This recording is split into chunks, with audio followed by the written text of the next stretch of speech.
Hey guys, Brent Abernathy here. Got a special guest joining me today, Evelyn Jones from FFL Compassion. Wanted to have her on to shed some light, to really dig into kind of what she's been doing, the success she's been having, how she's been doing it. She is absolutely crushing it. Has been with us for about a year now, and really, and we'll get into some of the ups and downs she's had and all that sort of stuff, but is helping 40, 50, 60 families a month, like clockwork right now. And also just this past weekend helped 18 families in one weekend. So just really having a lot of success, and I want her to shed some light and share what she's been doing. So Evelyn, thank you for joining us. And real quick, just briefly give everybody just a quick background of, who you are, how you came into this business, and then we'll get into some of the training. Yeah, thanks for having me. It's been really fun being on the team and, figuring this out, failing or not, moving forward. A little bit about me. I did straight out of high school, I did an undergrad, and then I had a master's, and then I attempted a doctorate in bassoon performance. In the summer times when I wasn't going to school, I was playing around all around North America and Europe in orchestras. And then right after I dropped out of the doctorate, because I was like, this isn't what I thought it was. I started managing auto shops, and I just, sold tires and sold service and helped people there. And then COVID happened and replied to Evan's Craigslist ad, and here I am. There you go. So you got a lot of background in the insurance field, obviously, right? With the bassoon performance. Yeah. Yeah. I mean, I didn't even know what a mortgage was till I came here. That's pretty cool. That's one of the things I love so much about what we do is so many different people with different backgrounds. I played sports and had no knowledge of sales or insurance or anything else. And, you played in orchestras and we can still have success, as long as you're willing to work. So let's jump right into it. Obviously helping as many families as you are. You've got to have some sort of system, some sort of lead flow, because you can't book enough appointments if you don't have enough leads to dial. And I know you have, from day one, you've worked a lot of different types of leads. You've worked the internet leads, you've worked direct mail mortgage, direct mail final expense. I think you pretty much worked it all.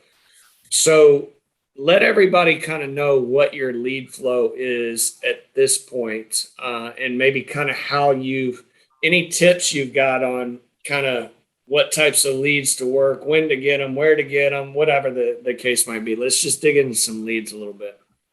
Yeah, the biggest thing is wherever I have direct mail coming in, I have a good at least 100 to 500 aged mortgage just sitting in my office, ready to go. So then if I don't have any lead flow and I'm ready to go book appointments, I have a stack of aged mail where I can go book whatever amount I'm able to book off of that in a full dial day.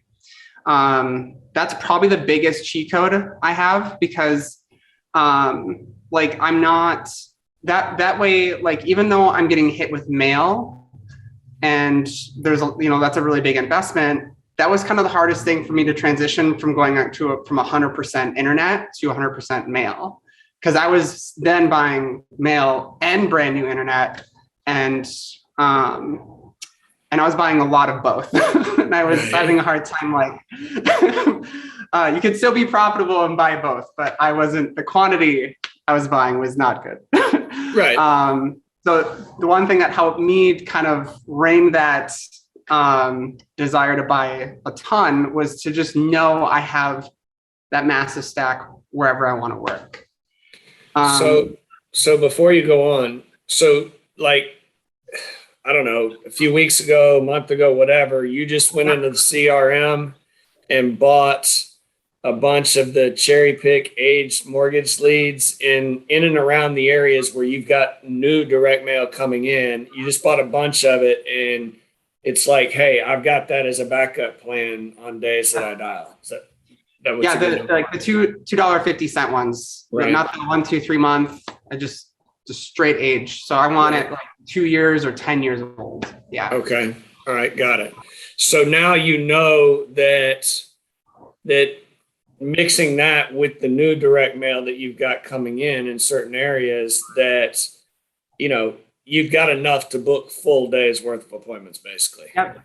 Okay. Or at least I know I have enough to dial completely all day, for sure. Right. And it probably, I don't know, you tell me, I'm guessing it probably helps the mindset as far as just knowing you've got that safety net there that you've already taken care of, you've already purchased, right?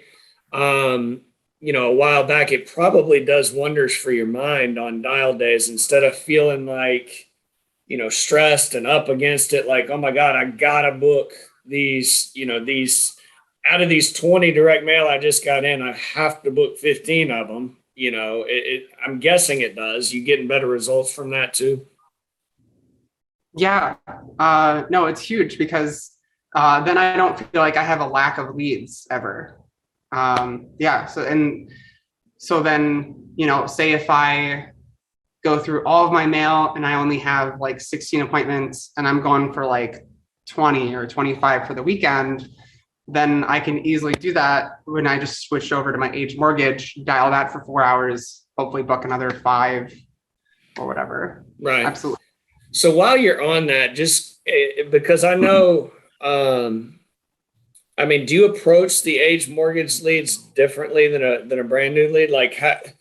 Talk a little bit about how because I think this is huge. Yeah. Being able to book and their layup sales typically, if we can get in the home, right? But just talk a little bit about, because if we can get good at booking appointments off of leads that don't cost very much, it's like the profitability goes through the roof. And so how are you booking them? Like, what are you seeing? What have you learned and maybe changed and gotten better at, or realized works better on the phone with the old leads? I feel like with just in general with what we do, it happens a lot easier and quicker if we can get them to open up. And so like what that looks like as far as just being on the phone with them, hey, this is Evelyn. I received the form that you filled out and put through the mail for mortgage protection programs. You might have filled this out a couple years ago. You might not, probably not even remember, but this is just something that pays off the mortgage in the event of a heart attack, cancer, kidney or liver disease, internal cancer, disability, and death. Have you guys gotten that taken care of yet? And most of the time they're like, what is this? And then we just have a conversation, or yeah, we got this taken care of and no one's helped us with it yet. Or yeah, someone came out and we couldn't get approved, or the price was too expensive. Any or all those things, it's super easy to just have like a normal adult conversation about, and then just like let them know who you are and then just book an appointment. So if they say, yeah, we already got it taken care of, then you come back with, what does that coverage look like? Does that have the living benefits, or did they just get you straight natural death?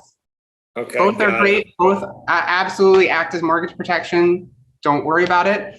But being that it's been a couple of years, it might be smart just to do a quick reevaluation to see if there are new carriers that we have, so we can get you living benefits. So if you have a heart attack tomorrow, you can get the mortgage paid off. Okay, so you're just like you're just basically getting a conversation started. Huge. Okay, and what if they say, obviously, if they say, yeah, nobody ever came out, that's pretty simple. Okay, well, you just go right into booking the appointment at that point, basically.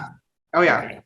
And the amount of people that thank me for going through old stuff, it's nuts. Right.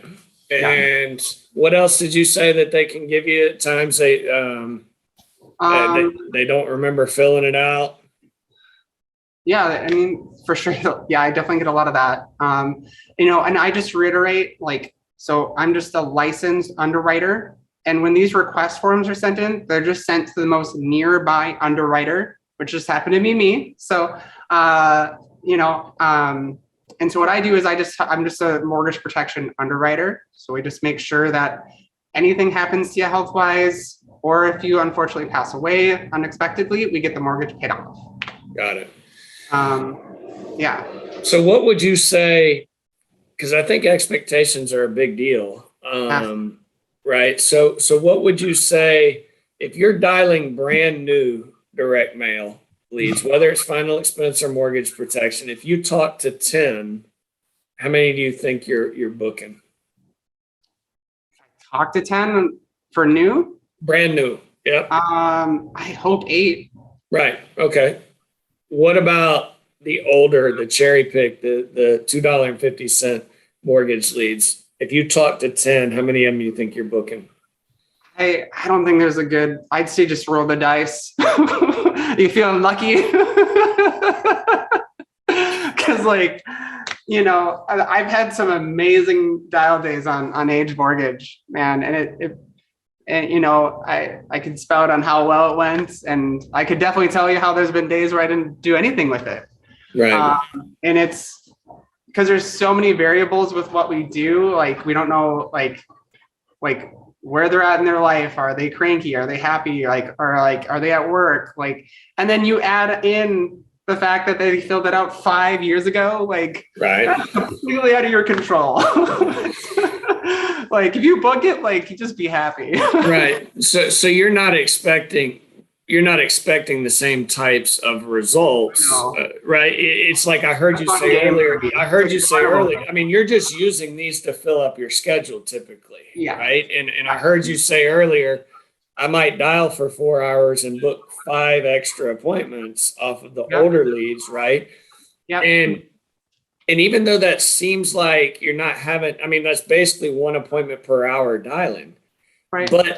But the massive impact that has on your schedule and filling up your schedule is so huge to the success that you're going to have on the run days and the urgency and always having somewhere to go. I mean, those extra 4, 5, 6, 7 appointments that you book, I mean, I can't put words. I can't really figure out how to say how important that is because, and I know that you know that, right? And so it's like, whatever I can get from these, it's nothing but a bonus, basically, Oh, for sure. Right. For sure.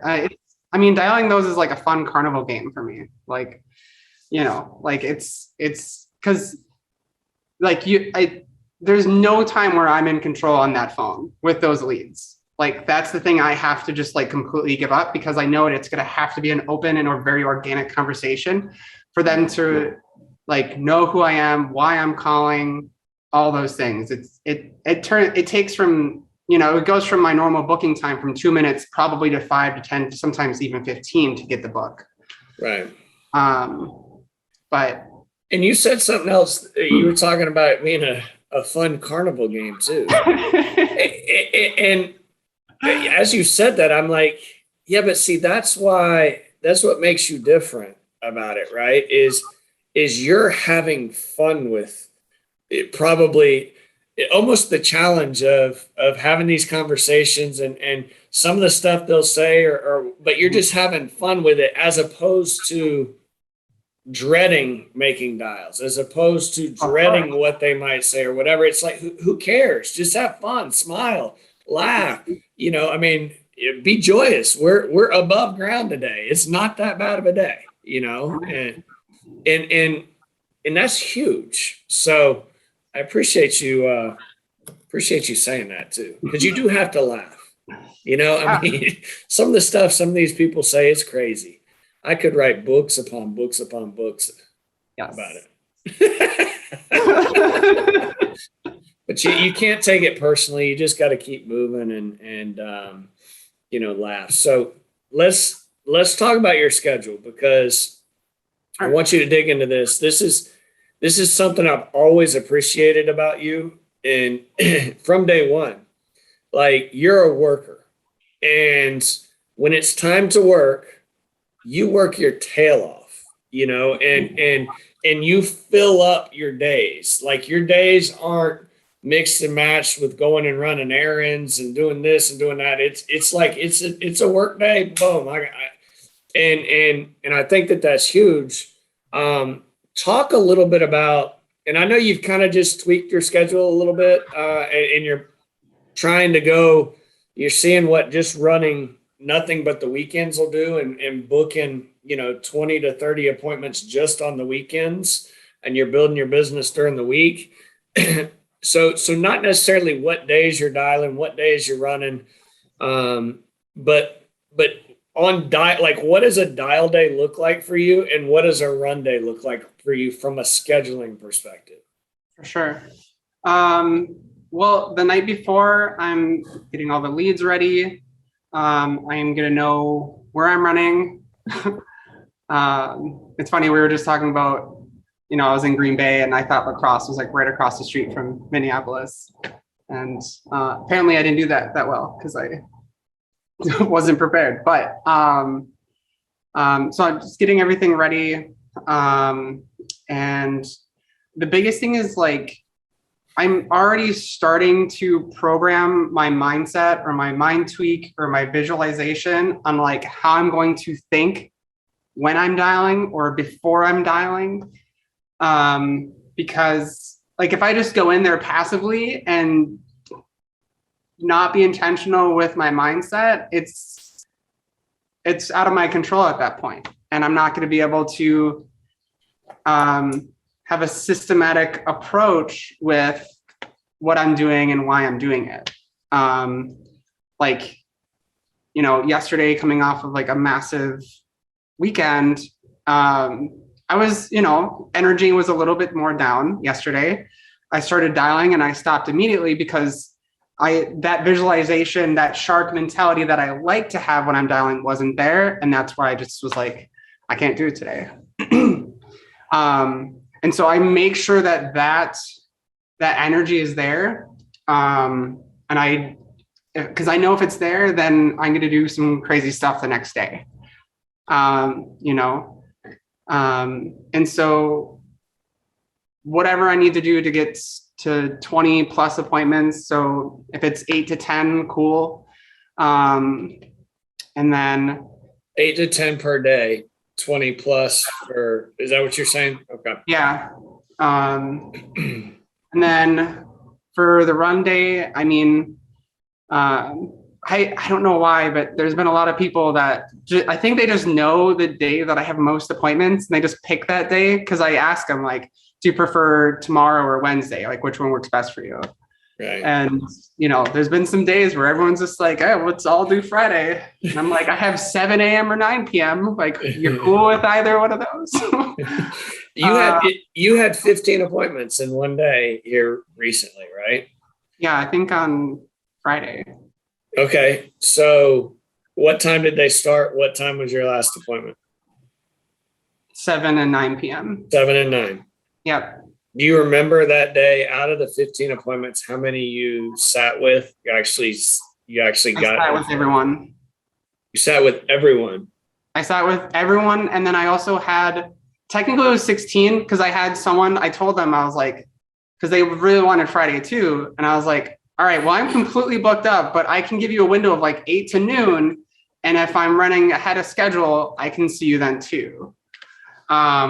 And so that's what happened. I had an extra 20 minutes. She was literally right down the street. So I went and saw her.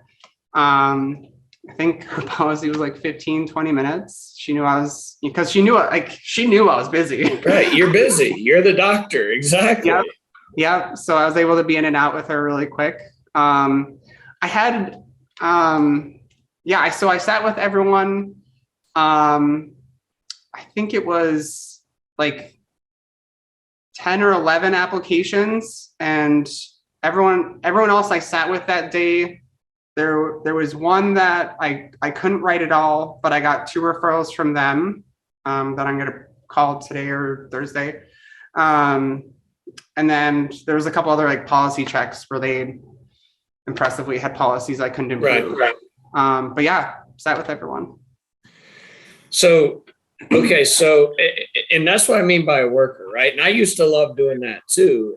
Like, it's so much better to get in a rhythm, to get in a flow, to create that urgency on, because the clients can feel that you're busy. They can feel that. And so I used to love, running long days, 10, 12. I never got to 15 in one day or 16, but as opposed to, and I did it both ways. When I first started, I was running, God, it makes me sick to think about it, but I was running 4 appointments in a day and thinking I had a full day, and it's just your energy level is so much lower those days because you have so much downtime that there's no urgency about what you're doing. The clients can feel that. Now you get a no-show, a reschedule, whatever, it ruins your day. Whereas when you go hard on the dial days, because you'll dial starting at 8 o'clock in the morning. I know that you'll dial all the way up until you booked appointments. Lord, I know at least 9:30, 10 o'clock at night. I've seen you post that you're booking appointments. So like, you put in the work to make sure that those run days are set up where you can't fail, basically. And are they long days? Yes. Are you tired the next day? Yes. But you just did like 2 or 3 days worth of production in one day, and that's the way I always like to do it too. So, all right, talk a little bit about the ups and downs, because this is a big one. And I know you have, just like most people have, you've seen some ups and downs. And but I know that there was a shift a month and a half, 2 months ago, where it was like something clicked, and it's like, this new and improved Evelyn is getting after. You've always gotten after it, but you're in such a good spot that now something bad happens, something negative happens. It's not throwing you off track. And so talk a little bit about maybe some of the ups and downs that you've had and what that was like for you, and kind of what you've done to get yourself where you are right now, really centered, growing your personal business and growing your agency with the right attitude and mentality. Yeah, this is something I'm probably most even thankful for, like FFL, because if I would have gone into anything else, it wouldn't have made me self-accountable for my mindset. And like, what a gift. Because being anywhere else and you just like mindlessly doing the thing that's not for yourself or not for the client that's in front of you, that's like directly impacting you, there's just so many different things that are going on that other people in other careers or professions just like don't get that experience and won't ever understand until they come into a position like this, I feel like.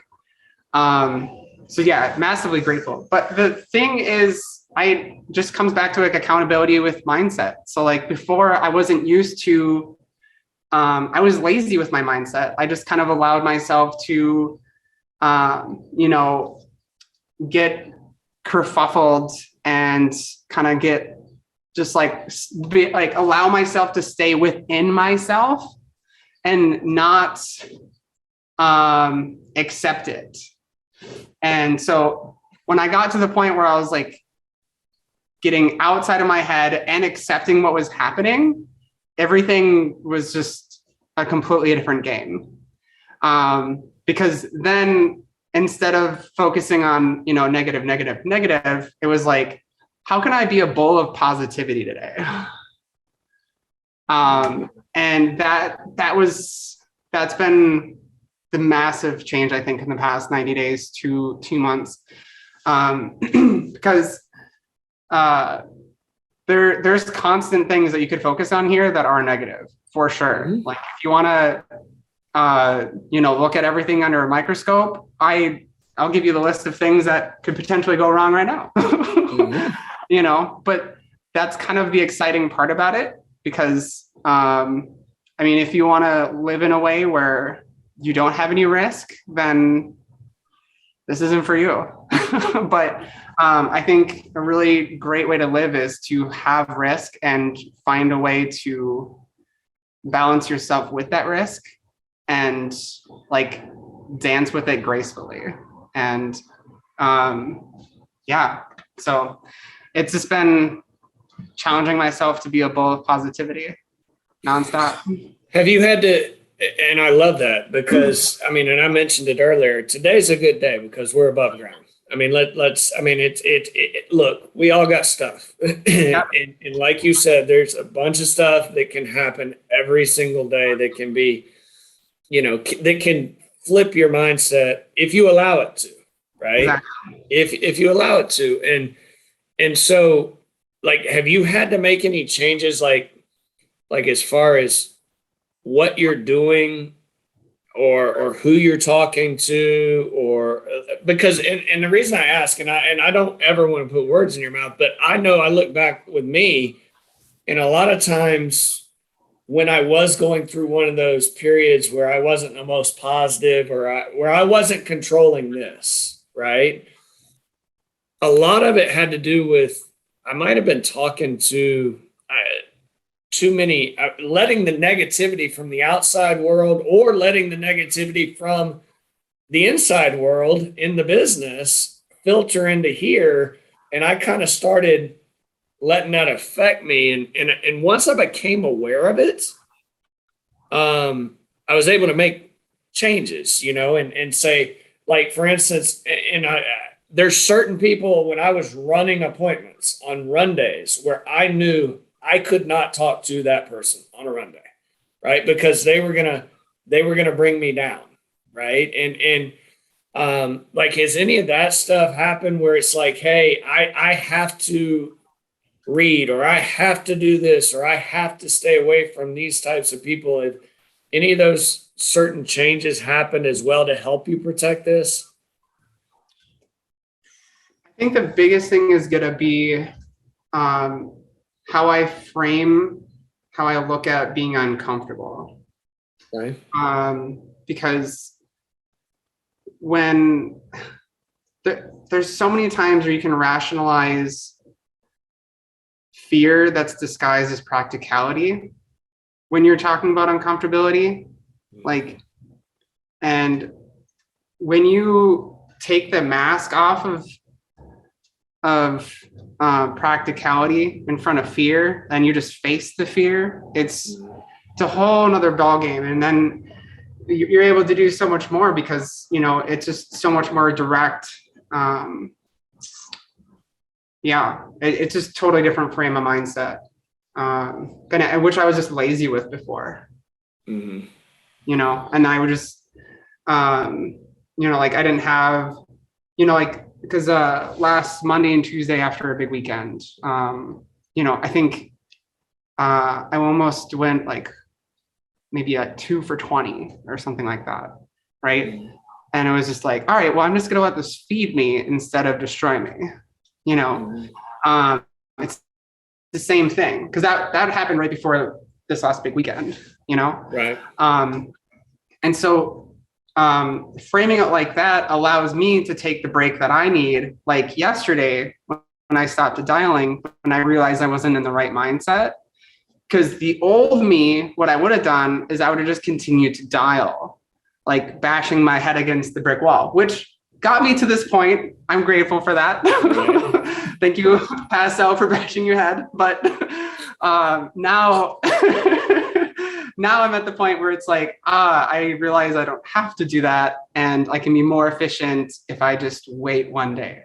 I feel like the standard, though, people are the reverse, where they aren't willing to get to the point to need to bash their head in so they can learn where their edge is on where their capability is. For me, I'm all about it, because that's life, baby. I love that. They're not willing to to bash their head against the brick wall sometimes to get where they need to be. Right. And it's 100% true. Does it take some mental toughness? Yeah. I mean, but guess what? In the end, you're gonna get stronger because of it. I mean, it's just the reality, and that's life, baby. You're right. Yeah. I mean, it's the beauty of what we have here, and this was a big change for me, Evelyn, and it's a lot of what you're talking about now. It was a huge change for me when I realized, and it hit me, I can control this, right? I can control this, and what I put into it, the way I think about it, the way I react to certain things, I can control this. I can't control, like, I stopped worrying about some of the stuff that I couldn't control. It's like, I'm going to take care of this because this is 90% of the business anyway, right? And if this is right, I'm going to get better results. And it made the business so much more fun. It got me better results. I mean, you name it, on down the line. It's like, that's why we talk so much about mindset. It's not just about nuts and bolts and scripts and products. And it's, if this is right, all is right in the world, no matter what's happening, so you got anything else to add before we wrap this up to the men and women? I feel like I want to end it similar. I just did a podcast with Evan. So if you watch that and watching this one, I don't mean to repeat myself, but like if you're listening and you're thinking like, I'm not capable of this, or like having that mind shift, or I'm not, like, if that's like making you uncomfortable, ask yourself why and confront it. Because the moment you do that, you're gonna win at whatever you're doing. I love it. I don't want to say anything else after that because I don't want to mess it up. Listen, girl, I appreciate you. I appreciate the work that you put in. I appreciate the numbers of families you're able to protect. And I also appreciate the positivity in what you do for the team. And you're an integral part of the team and helping a lot of people. And if anybody out there wants to reach out to you, maybe they feel like, hey, I have a similar background to Evelyn, playing in orchestras or working in, auto repair shops or whatever. I mean, how can they reach you on like social media? What are your handles on social media? Sure. Man, if I found a fellow bassoonist through this, that would just I would fall over. Instagram is Evelyn Jones.ffl. You can find me on Facebook, Evelyn Jones. Phone number 612-360-0417. Text or call. Perfect. Listen, girl, I appreciate you, and I appreciate you taking time out of your day, okay? Absolutely. Appreciate you. All right, talk to you later. See ya. Bye.